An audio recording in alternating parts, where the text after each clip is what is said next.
हमरे बनबे तू माल गे छौड़ी आज नहीं ता कल हमरे बनबे तू माल। म्यूजिक बाय शुभम राज।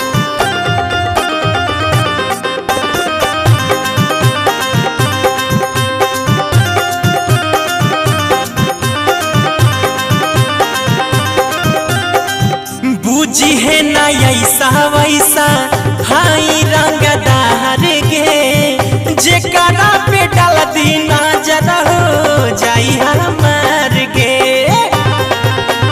ए गोरिया बूझी है ना ऐसा वैसा हाई रंगदार गे जेकरा पे डाल दी नजर हो जाई हमार गे।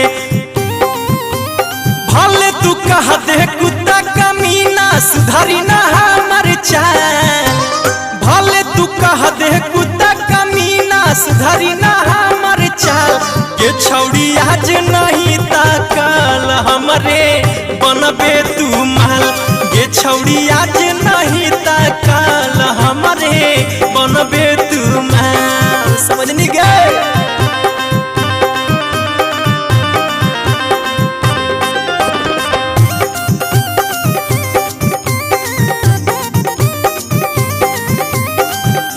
स्कूल कॉलेज में हम कई बार गे तोहरा खातिर कलियौलाई कन से मार गे।